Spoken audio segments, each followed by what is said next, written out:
Bien, es un gusto verles a todas y a todos. Buenas tardes. Antes de comenzar a explicar lo que tenemos en carpeta el día de hoy, les pido que me acompañen un breve momento en oración. Señor Dios bendito, Padre Santo, queremos agradecer que tú nos proveas, Señor, de la oportunidad para estar acá en tu presencia, para abrir las Escrituras y para ser enseñados por ellas, Señor. Queremos rogar que tú abras nuestro entendimiento, que tú hagas sensible nuestro corazón, Señor, que podamos escuchar tu voz, que la palabra tuya, Señor, sea impactando nuestras vidas, modele nuestros pensamientos, Señor, y que también nuestra conducta, Señor, siempre esté alineada por ella, Señor. Danos entendimiento, danos sabiduría en esta tarde y permite que tu Espíritu se mueva con libertad entre nosotros, Señor. Bendice la palabra en las mentes y corazones de quienes la van a recibir en esta tarde y ayúdanos en todo, en el nombre del Señor Jesús. Amén. Vamos, Alexa.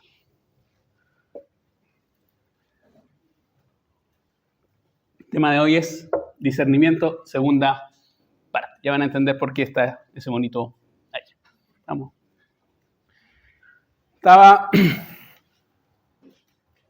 viendo información, me aparecen noticias, que probablemente cualquiera de ustedes que tenga un celular en la mano va a verse bombardeado por noticias que además están filtradas por la serie de preferencias que ya han mostrado previamente con sus celulares. Es decir, ustedes piensan que eligen las noticias y en realidad déjenme decirles que ustedes no escogen las noticias.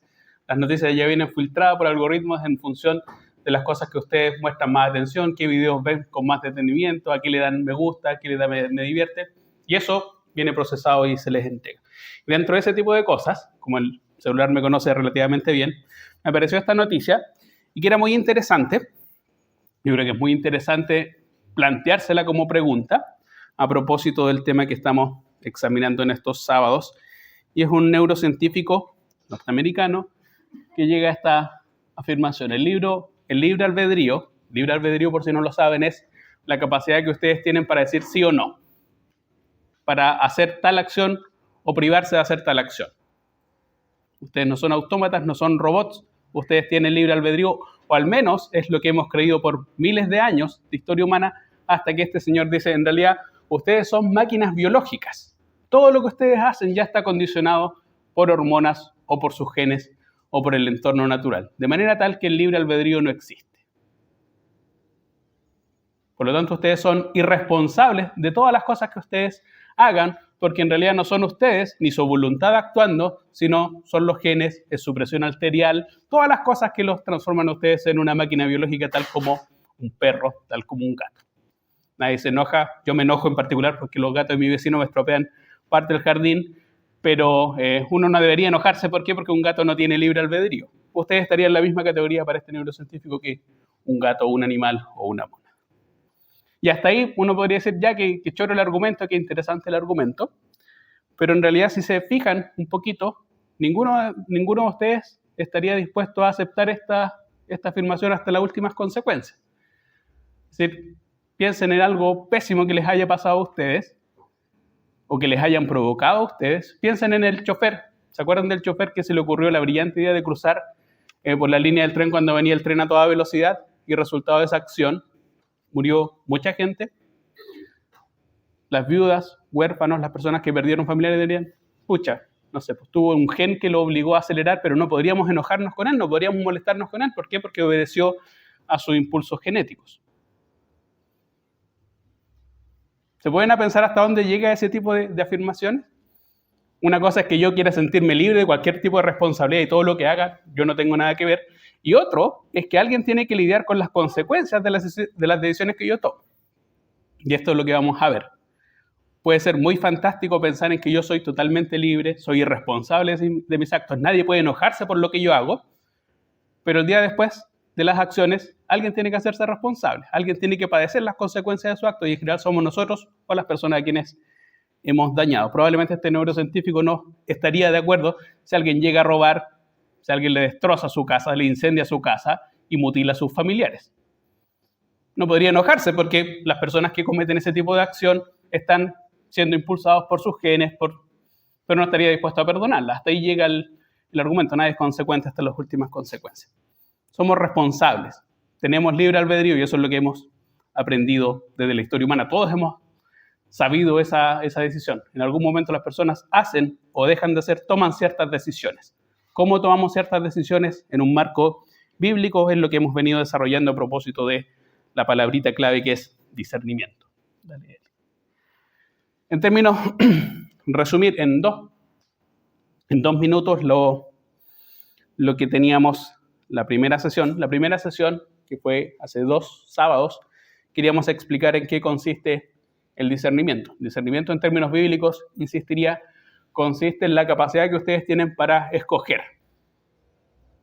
La facultad intelectual, moral, de su voluntad para tomar este camino o este camino.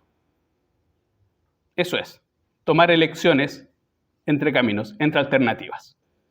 Y elecciones de tipo moral, no es un buffet de, si prefiero comer pollo o carne, son elecciones de tipo morales. Elecciones de tipo morales por las cuales ustedes van a tener que lidiar con los resultados de esas decisiones.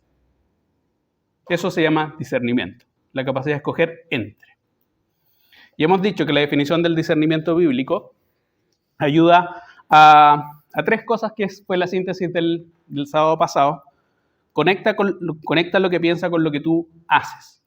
No te engañes, lo que tú piensas en general siempre se traduce en acciones. Lo que tú haces en general ya ha presupuesto en tu mente, a nivel intelectual, una serie de decisiones que tú ya has tomado de antemano. Y por lo tanto tus acciones expresan fielmente lo que crees.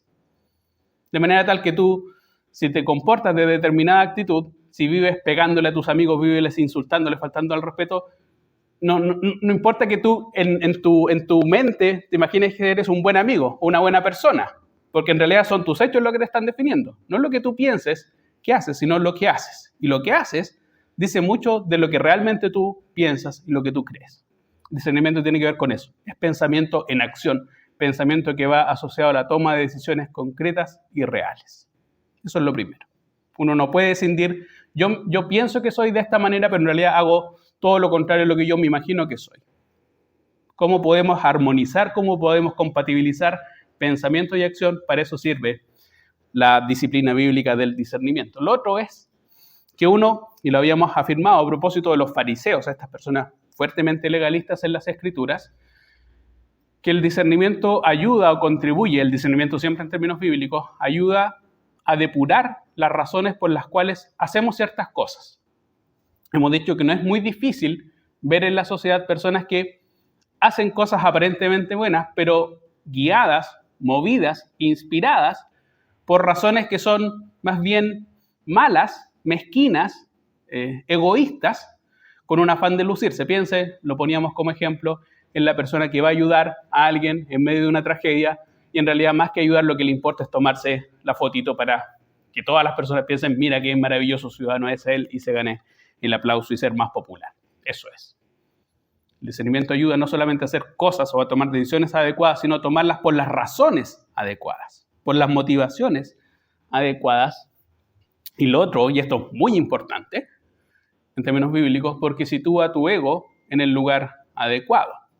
No es que cuando tú aprendes la disciplina bíblica del discernimiento, no es que tú te puedas jactar o vanagloriar o creer superior al resto, porque mira las decisiones que yo tomo, mira cómo se expresan mis pensamientos en acciones, porque en realidad no eres tú, sino Dios obrando y actuando a través de ti para la gloria de Él.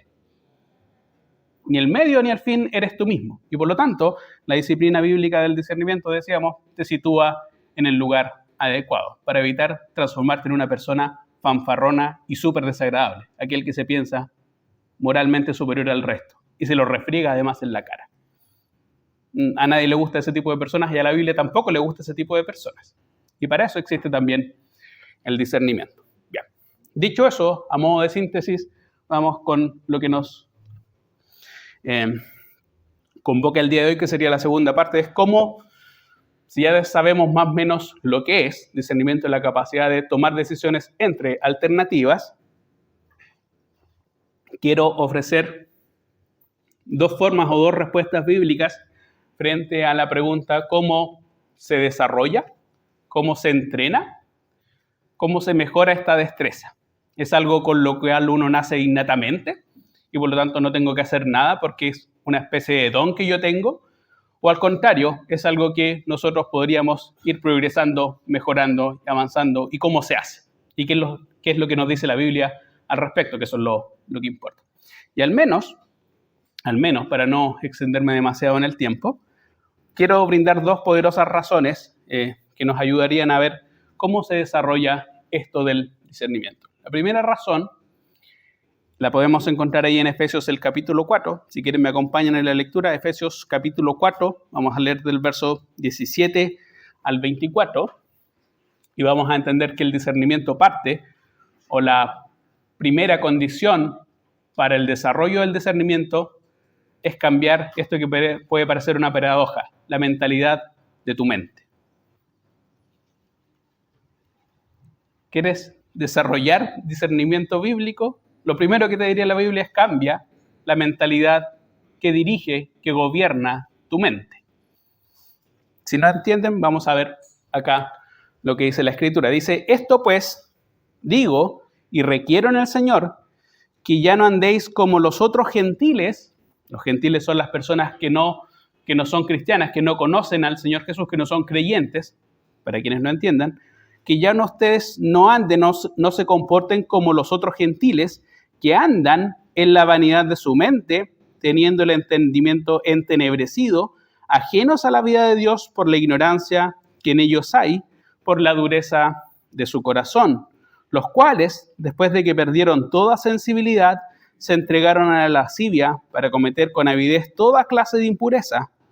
Mas vosotros no habéis aprendido así a Cristo. Si en verdad la habéis oído y habéis sido por él enseñados, conforme a la verdad que está en Jesús.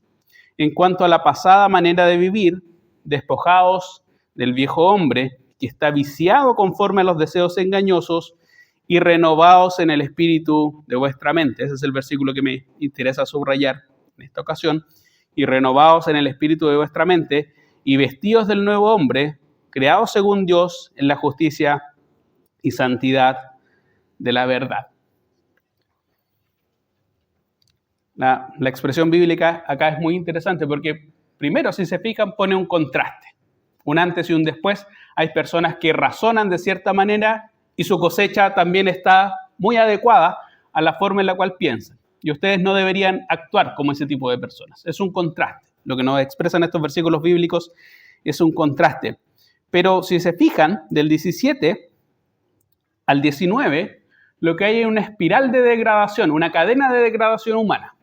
Es como cada persona va dando un paso más hacia el abismo, un paso más profundo en el pozo de corrupción y de degradación moral.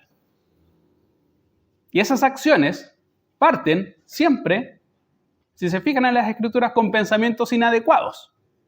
No es que las personas lleguen y toquen fondo en términos de sus acciones morales por azar, porque fueron impulsadas por sus genes, porque el medio los hizo así, sino porque algo pasó en la forma en la cual ellos razonaban.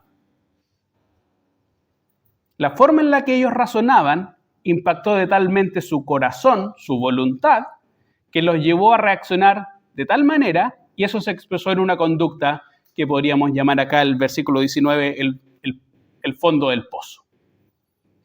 Y nuevamente insistiría en este punto. Uno no puede disociar pensamiento y acción. No sé si a algunos de ustedes le han dicho uno cosecha lo que siembra, en realidad acá funciona perfectamente. Sus consecuencias son el resultado de las decisiones que toman. Y además tienen que aprender a lidiar con ellas, se tienen que hacer cargo de ellas.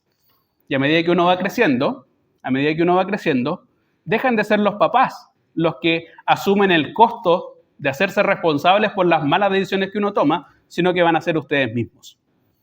Esta reunión de jóvenes, y les advierto que la vida de adulto es eso. Ya no están los papás como muro de contención para quitarle las consecuencias de sus actos, sino que ustedes mismos van a tener que aprender a lidiar con eso. Y por eso es tan importante aprender a razonar bíblicamente de una manera adecuada. Mire las categorías. ¿Qué es lo que caracteriza a las personas que no conocen a Dios? Las personas que no conocen a Dios se caracterizan, antes que por una conducta pecaminosa, por una forma de pensar muy específica, dice Pablo. Y esa forma de pensar muy específica es, en primer lugar, la frivolidad de su mente, la vanidad de su mente. Vanidad no tiene que ver necesariamente con, uno piensa en vanidad en términos muy contemporáneos como si la vanidad fuese una persona que vive maquillándose y mirándose al espejo y jurándose lindo y poniéndose muchos filtros para verse más bello de lo que en realidad es él. No tiene que ver, eso no es vanidad. O en realidad sí es una forma de vanidad, pero no es el sentido profundo de lo que significa vanidad. Vanidad acá tiene que ver con el sinsentido, algo vacío. De manera tal que si tú te preocupas porque piensas que la belleza exterior es lo único que hay, estás razonando de manera vanidosa, pero no en el sentido que tú esperarías. No porque tengas un afán por la belleza, sino que te has convencido de que lo que se ve, que tu imagen exterior es lo que realmente importa. Ese razonamiento es vanidad en el sentido de que es engaño, es vacío, es hueco, no tiene sentido, es frívolo. No es un pensamiento profundo que tú pudieras albergar sobre ti. Lo que caracteriza a las personas que no conocen a Cristo, dice Pablo en este pasaje, es que su mente sigue ideas frívolas, ideas vacías, ideas que no tienen sentido, que son puro humo, que son pura forma y uno las pincha.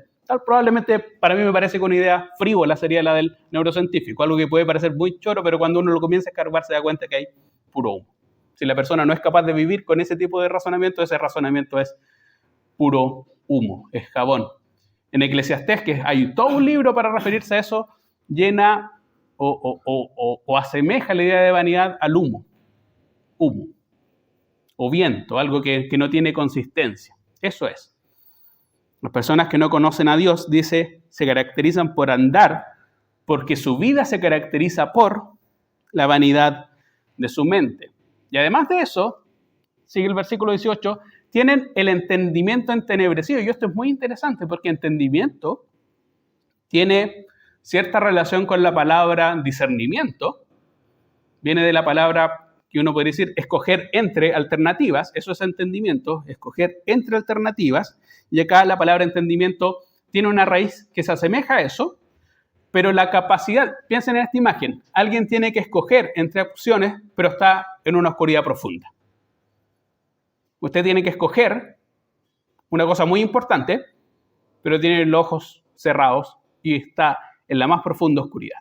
Y usted tiene que jugarse la vida escogiendo, tocando en oscuridad. Así es, las personas tienen que tomar decisiones morales adecuadas o de vida o muerte, sobre las cuales después van a tener que lidiar con las consecuencias de sus actos, pero lo hacen a oscuras, a tientas, sin saber lo que realmente es. Y eso es lo que caracteriza la vida de las personas que no conocen a Dios. Andan en la vanidad de su mente y tienden en el entendimiento entenebrecido, y esto es muy interesante, ajenos a la vida de Dios, están totalmente separados o desligados de la vida que proviene de Dios por la ignorancia que hay en ellos, porque no conocen a Dios. Pero fíjese lo que acota acá Pablo, que esa ignorancia respecto a Dios no deriva de que nunca nadie les haya hablado, no deriva de una incapacidad intelectual, sino que deriva de una razón mucho más profunda, de un corazón endurecido. En realidad, no les importa conocer a Dios, no porque no puedan, sino porque no quieren. Y no quieren porque su corazón se ha insensibilizado a tal punto que es como un corazón de piedra. La idea de acá, esta idea de la dureza del corazón, podría ser mejor entendida con la metáfora de un corazón de mármol, un corazón de roca, un corazón que progresivamente se ha ido endureciendo hasta ser insensible. Y como consecuencia de eso, vanidad de la mente, entendimiento entenebrecido, ignorancia de Dios, solo ahí vienen las acciones o lo que podríamos llamar la gran cosecha, en los cuales, después de que perdieron toda sensibilidad tiene que ver con un proceso de endurecimiento progresivo o pérdida de sensibilidad.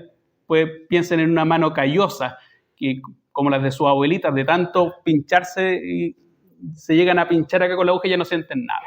O un cocinero que se ha acomodado tanto que ya ponen las manos al fuego y no les pasa nada. Mi mamá es así, pone las manos al fuego y no le pasa nada. Se ha quemado tantas veces que está insensible, ha perdido sensibilidad.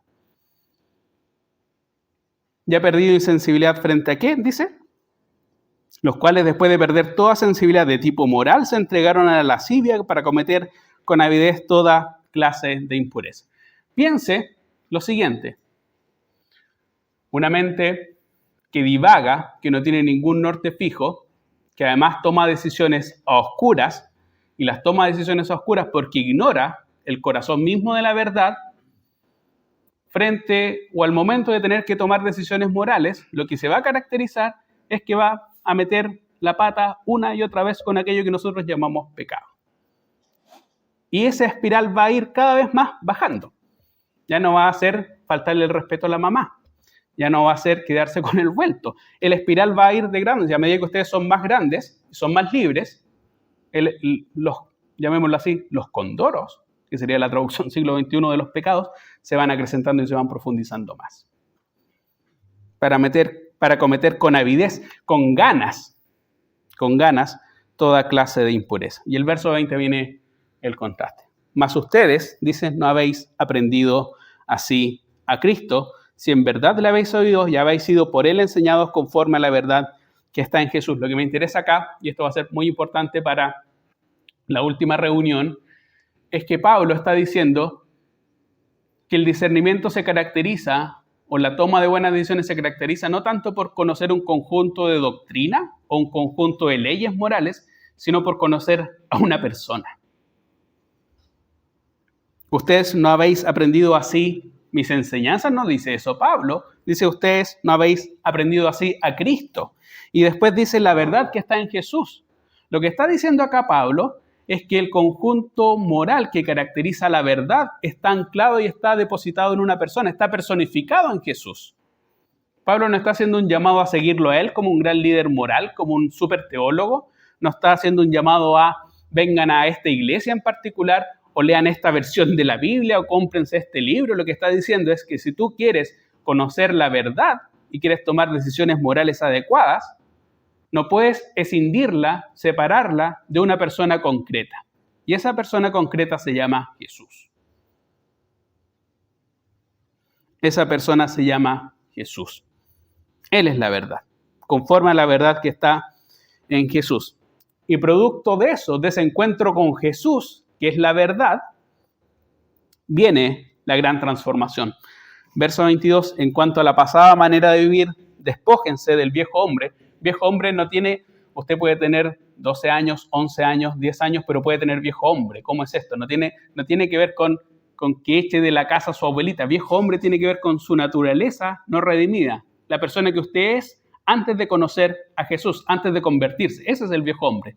La naturaleza que yo poseo, todo mi ser natural que yo poseo antes de obedecer y creer en el Evangelio. En cuanto a la pasada manera de vivir, despojados del viejo hombre que está viciado, está totalmente corrompido, está totalmente podrido, podría ser eso una buena traducción, conforme a los deseos engañosos. Y deseos engañosos es súper interesante porque tiene que ver con la idea de una estafa. Engañarlo a usted haciéndole comprar algo que aparentemente es valioso, aparentemente es verdadero, pero que en el fondo es un fraude. Así funciona la mente de un viejo hombre, así funciona la mente de una persona no redimida, dice Pablo. Una persona con el entendimiento entenebrecido, ignorante de las cosas de Dios y que además cree en cuestiones que no tienen contenido, que son vacías, es la persona más fácil de engañar.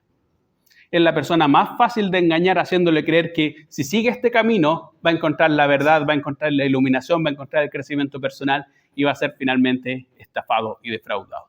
Le van a hacer creer que en realidad este es el camino, esta es la forma en la cual tú debes pensar hasta que después descubres que fuiste estafado, fuiste timado. Eso es deseos engañosos. Tú puedes pensar que tus deseos, las cosas que tú deseas, son reales y conducen a buen puerto, pero en realidad estás siendo víctima de un timo, del cuento del tío. Así funciona si no tienes discernimiento. Eres fácilmente estafable. Puedes pensar que eres la persona más inteligente, más capaz, que nadie te ha engañado, pero en realidad eres súper estafable y súper maleable siguiendo caminos que no conducen a ningún sentido. Yo también lo soy y todas las personas lo somos si seguimos al viejo hombre, salvo que hagamos algo. Y lo que dice Pablo es que la única manera en que nuestros deseos no sigan impulsos engañosos, no sigamos a tientas caminando en la oscuridad, buscando por nuestros propios medios o por nuestra propia iluminación intelectual el sentido de la vida o qué es lo correcto, qué es lo incorrecto, dónde está la verdad y dónde está el error, es el versículo 23 que para mí es el corazón de acá.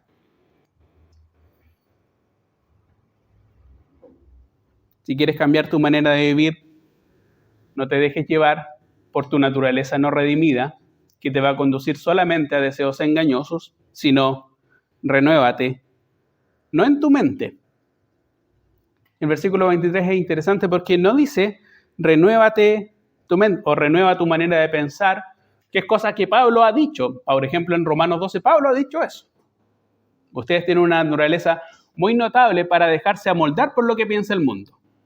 En realidad tú eres como una masita de pastelero. Te ponen en el molde que es y tomas esa forma. Tu forma de pensar se caracteriza por eso.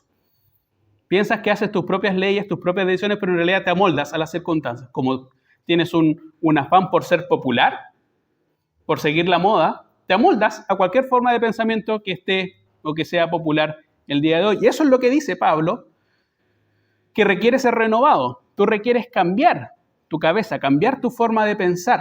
Eso es lo que dice Pablo en Romanos 12. Pero lo que acá está diciendo es que lo que deberías cambiar es el espíritu de tu mente, el espíritu de vuestra mente.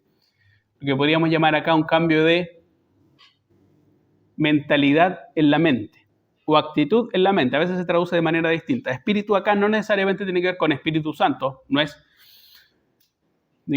incompatible, pero lo que Pablo está diciendo es que la mente cambia, no por acumulación necesariamente de información. La mente cambia en general porque tú le cedes el paso a quien controla la mente. Y lo que ha caracterizado a la vida de las personas que no conocen a Cristo es que esa mente, lo que controla sus pensamientos es el viejo hombre. El viejo hombre está lleno de deseos engañosos y él es el que controla tu mente. Lo que Pablo está diciendo es que si tú quieres cambiar tu forma de pensar y de actuar, porque no están desligadas, es que tú tienes que cederle el control. No puedes ser tú creando tus propias leyes, ni tus propios pensamientos, ni tú determinando lo que está bien y lo que está mal. Tienes que ceder el control, tienes que cambiar la mentalidad de tu mente. No puedes ser tú, no puedes confiar en ti, no puedes confiar en tu razonamiento, porque tu razonamiento acá dice está corrompido. Yo no puedo confiar en mi puro juicio, en mi puro criterio, porque mi puro criterio naturalmente está corrompido. Lo que yo requiero es ceder el control, ceder el timón, ceder el volante. Y ese volante ya no lo podría ocupar tu propia naturaleza no redimida, sino Dios mismo, el Espíritu de Dios. El resultado del cambio de mente siempre se expresa también en acciones. Ya lo habíamos visto.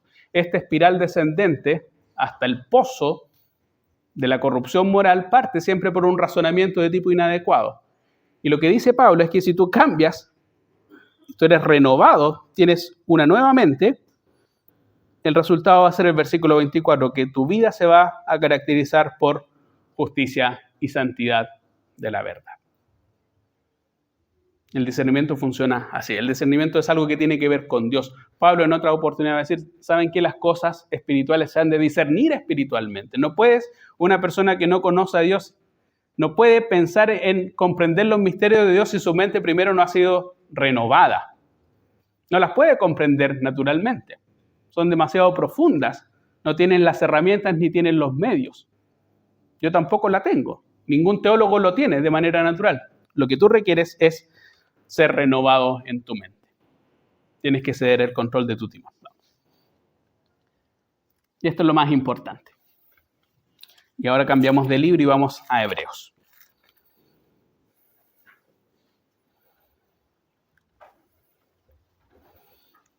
El autor de los Hebreos no sabemos quién es,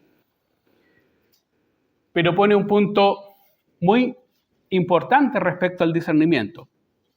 Si pensamos que el discernimiento es una especie de don de pura intuición, nos engañamos. porque el discernimiento también se puede perfeccionar, se puede mejorar, se puede perfeccionar. ¿Cómo generamos, modificamos, perfeccionamos el discernimiento? Uno, cambiando la mentalidad de nuestra mente, pero también perfeccionándonos y entrenándonos en el conocimiento de las Escrituras. Así funciona. Si no me cree, leamos lo que dice acá, Hebreos 5. Versículo 11. Acerca de esto tenemos mucho que decir y difícil de explicar, por cuanto os habéis hecho tardos para oír. Porque debiendo ser ya maestros, después de tanto tiempo tenéis necesidad de que se os vuelva a enseñar cuáles son los primeros rudimentos de las palabras de Dios, y habéis llegado a ser tales que tenéis necesidad de leche y no de alimento sólido. Y todo aquel que participa de la leche es inexperto en la palabra de justicia, porque es niño. Pero el alimento sólido es para los que han alcanzado madurez, para los que por el uso tienen los sentidos ejercitados en el discernimiento del bien y del mal. El alimento sólido es para los que han alcanzado madurez, para los que por el uso tienen los sentidos ejercitados en el discernimiento del bien y del mal. Esta porción nos habla siempre de crecimiento. Si se fijan, el contraste acá ya no es tanto entre una persona pagana o una persona que no conoce a Dios y una persona creyente. Ese no es el contraste. El contraste acá es entre un niño además como mi bebé, un niño de pecho que todavía toma leche, y un adulto. Ese es el contraste. El contraste es un niño que todavía bebe leche y un adulto que ya no debería beber leche materna. Ninguno de ustedes, me imagino, bebe leche materna, si no sería muy raro, sería una anomalía. Y así de raro se vería. Así de raro se vería que alguien que ya debería estar comiendo otra cosa, a ninguno de ustedes en la 11 le ofrecieron un biberón de leche. Le ofrecieron alimento sólido. ¿Por qué? Porque se asume que como son grandes ya comen otras cosas. Ese es el contraste que quiero que manejen. Y el autor a los Hebreos está diciendo, miren, yo quiero continuar, y el libro de los Hebreos para aquellos que lo hayan leído es particularmente difícil y complejo, no es un libro fácil. Y el autor va avanzando y dice, me gustaría seguir profundizando, enseñándoles más cosas, pero no puedo. Y no puedo, ¿saben por qué? Por una cuestión del auditorio. Lo que caracteriza al auditorio, a esta comunidad, es que se han hecho tardos para oír. La NBI lo dice, lo que les entra por un oído les sale por el otro. Y tiene que ver con una cuestión de negligencia. No tiene que ver con incapacidad intelectual a priori, sino tiene que ver con negligencia. Tienen que prestarle atención a algo muy importante y ustedes están pajareando, mirando al techo, haciendo cualquier otra cosa. Eso es. Y por lo tanto yo no puedo seguir explicando, dice el autor a los Hebreos. Y hay otra razón por la cual es, además de la negligencia, en términos de escuchar lo que vale la pena escuchar, el verso 12 añade otra idea. Ustedes ya deberían ser maestros. Ya deberían ser maestros. Después de cierto tiempo expuestos a las palabras de Dios, uno asumiría que ya deberían haber hecho cierto despegue, manifestar cierto crecimiento en términos de dominio y manejo de la palabra de Dios. Eso es lo que uno espera. Pero en lugar de eso, tenéis necesidad de que se os vuelva a enseñar cuáles son los primeros rudimentos de la palabra de Dios, y habéis llegado a ser tales que tenéis necesidad de leche y no de alimento sólido. Es como una contraexpectativa. Ha pasado tanto tiempo, han sido expuestos de manera tan sistemática a la palabra de Dios que yo desearía, dice el autor a los Hebreos, que ustedes ya pudieran ser maestros, estuviesen en capacidad de enseñarle a otros, que manejasen tan hábilmente las Escrituras que pudiesen explicárselas a otros. Y en lugar de eso, me doy cuenta que tienen una regresión tal como un niño que hay que volver a enseñarle el alfabeto. Allá en la piecita de los niños hay una alfombrita con letritas y palabras. Es eso. Enseñarles los rudimentos es exactamente eso, el ABC.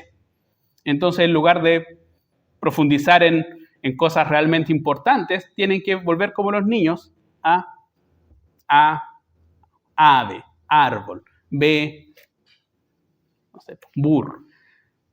No puede ser así.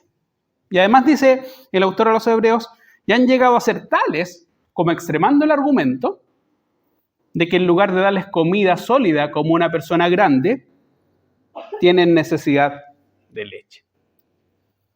Y esto es muy importante, porque acá todo tiene que ver con crecimiento. Por eso yo pongo ahí esa idea. ¿Usted quiere crecer o usted quiere ser fuerte?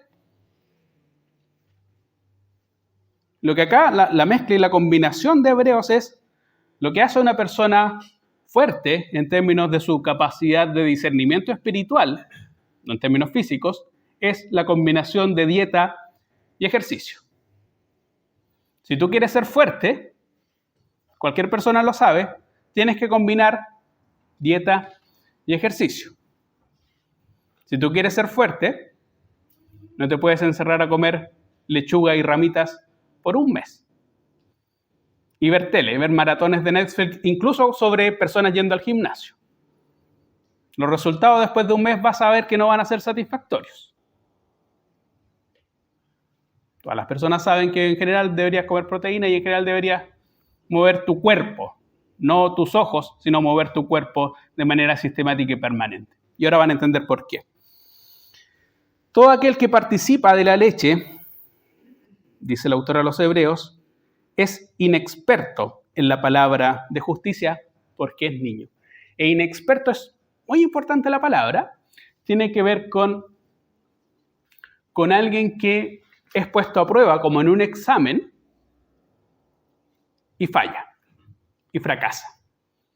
Y lo pone en examen y falla y fracasa.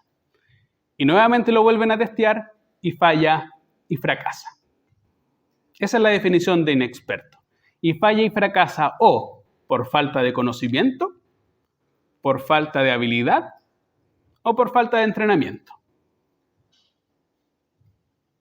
Lo que caracteriza a un niño, dice Pablo, es que es inexperto. Que cada vez que tiene que cumplir, se le pone cierto desafío, cierta tarea, cierta prueba o cierto test, fracasa sistemáticamente.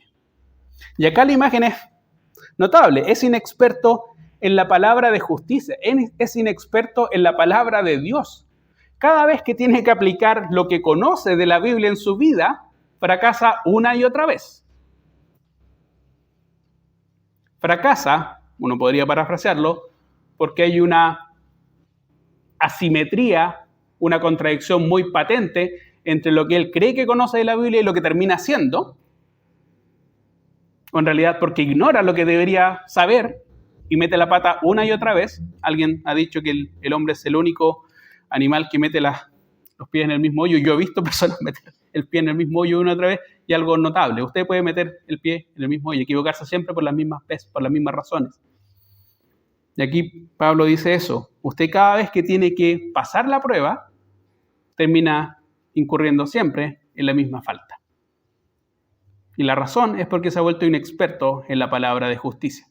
Porque la Biblia no le dice nada. Porque la Biblia no ha modelado en nada su manera de pensar. Porque la Biblia no incide en absoluto en cómo tú tomas tus decisiones. Pero el alimento sólido, viene el contraste, es para los que han alcanzado madurez, el contraste niño-madurez, para los que por el uso, la palabra acá uso es muy interesante, porque tiene que ver con la práctica sistemática y permanente en algo. A quienes que por la práctica constante pueden y han llegado a tomar decisiones adecuadas porque en el día a día lo hacen.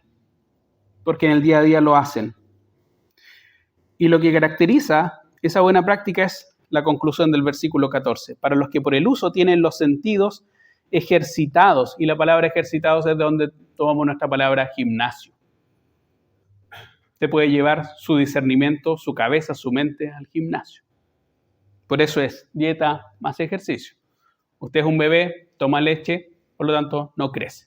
Usted tiene que cambiar su dieta. Pero al mismo tiempo tiene que ejercitarse. Si no, va a ser un bebé totalmente débil.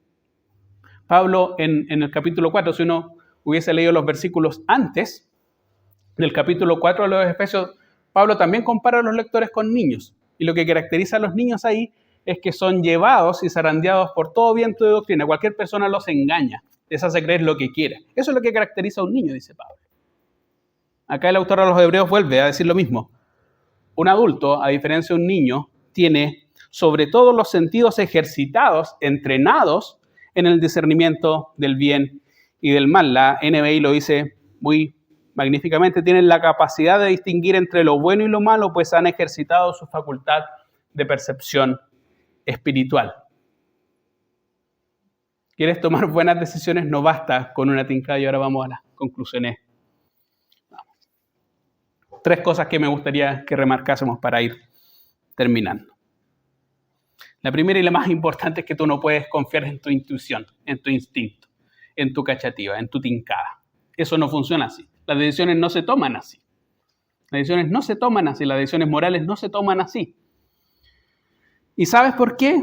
No porque yo lo diga, sino que Pablo dice, tu mente sin Cristo ya está corrompida, está viciada, se deja seducir por pasiones engañosas, por deseos engañosos y está en tinieblas. No podrías confiar en tu instinto porque tu propio instinto es engañoso y te va a conducir a lugares no deseables. Y esto tiene que ver con una pregunta que deberíamos formularnos. ¿Cómo tú nutres entonces tu capacidad de percepción y desarrollo moral? ¿Qué es lo que te nutre a ti? Lo decíamos al inicio cuando presentábamos el discernimiento. Cada uno de ustedes tiene un teléfono. Cada uno de ustedes vive en el mundo de mayor acceso a la información que nunca antes ha tenido la historia humana.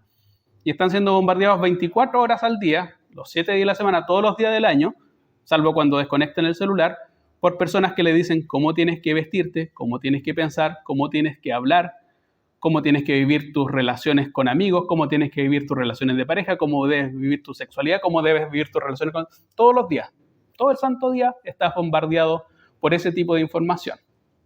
Personas que quieren controlar tu mente y personas que quieren inducirte a tomar cierta cantidad o cierto tipo de decisiones. Y la respuesta bíblica para eso es que tú tienes que poner un filtro. Tal como una persona no debería echarse lo primero que pilla a la boca, salvo que sea un bebé, los bebés hacen eso, una persona mayor reconoce y dice, no, esto está podrido, vale la pena. Eso se llama discernimiento. Y el discernimiento tiene que ver sobre todo con cómo nos nutrimos, cómo nutrimos nuestra mente. Lo primero que hemos aprendido es que tú no puedes confiar en tu mente natural.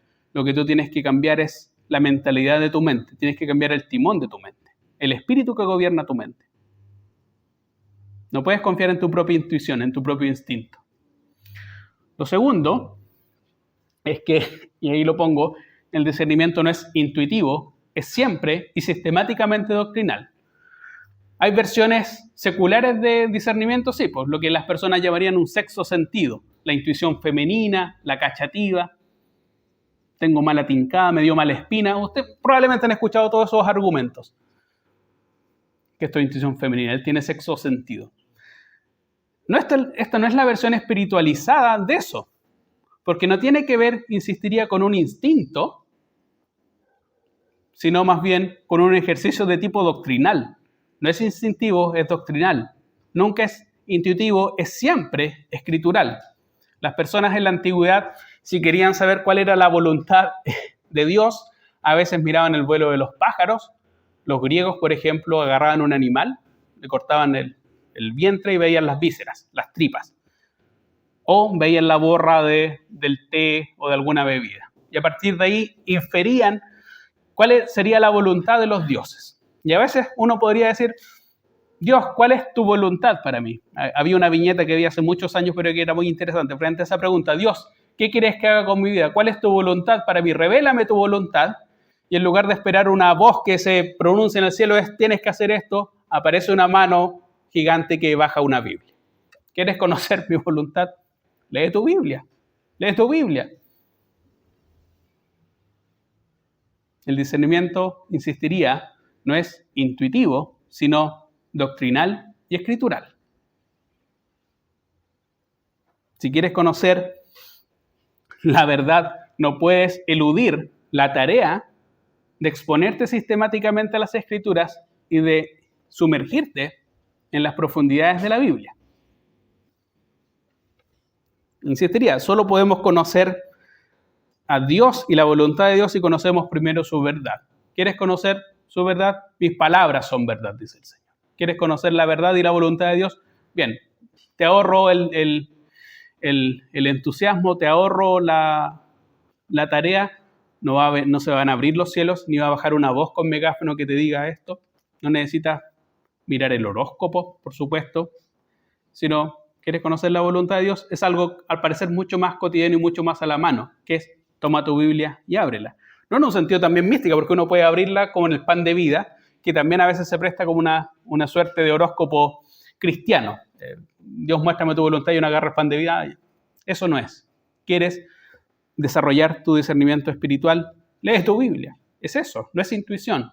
Es un criterio siempre de tipo doctrinal. Y por último, que el discernimiento, insistiría, aunque Pablo en Corintios habla del don de discernimiento y por las razones del tiempo no tenemos para eso, el discernimiento es algo también que se entrena, incluso los dones también se entrenan.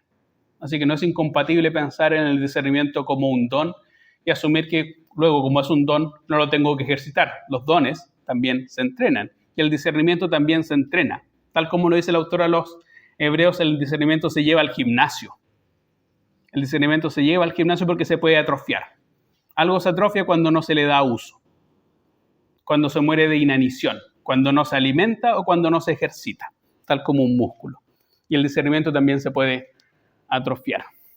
Y por último, la práctica del discernimiento te permite crecer, te permite dejar de ser un bebé, un niño, ser un adulto, ser alguien que toma decisiones correctas, moralmente adecuadas y que puede vivir además con las consecuencias de sus actos. Porque insistiría, tomar decisiones siempre tiene que ver con cosas que se traducen del ámbito de las ideas al ámbito de la práctica y que además tú tienes que aprender a lidiar con las consecuencias de tus hechos. Cuando tú lidias con las consecuencias de tus hechos, dejas de ser un bebé, dejas de ser un niño y aprendes a ser un adulto. Y eso es lo que enseña la Biblia. En la última sesión, yo querría ver cómo opera en la práctica o cómo podríamos llevar esto al terreno de la práctica y con eso me permitiría terminar esta pequeña serie sobre el discernimiento. Oremos para terminar y que el Señor bendiga su palabra.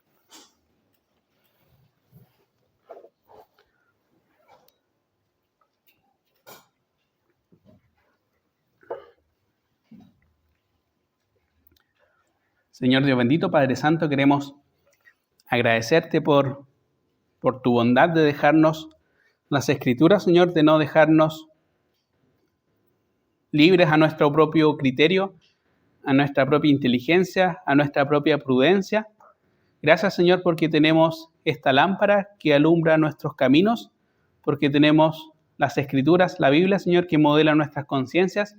Ayúdanos, Señor, a que nuestro viejo hombre, nuestra naturaleza no redimida, no tome las decisiones por nosotros, sino tu Espíritu sea el que alumbre nuestro entendimiento, que lo saque de las tinieblas, Señor, y ayúdanos en este sentido a crecer, a dejar de ser niños y a ser adultos que por la práctica del discernimiento han aprendido a reconocer el bien del mal, Señor. Ayúdanos en esto, ayúdanos en nuestra vida cotidiana, Señor, porque todo esto que estamos viendo y aprendiendo se tiene que traducir en nuestra vida cotidiana, en nuestro andar diario, Señor.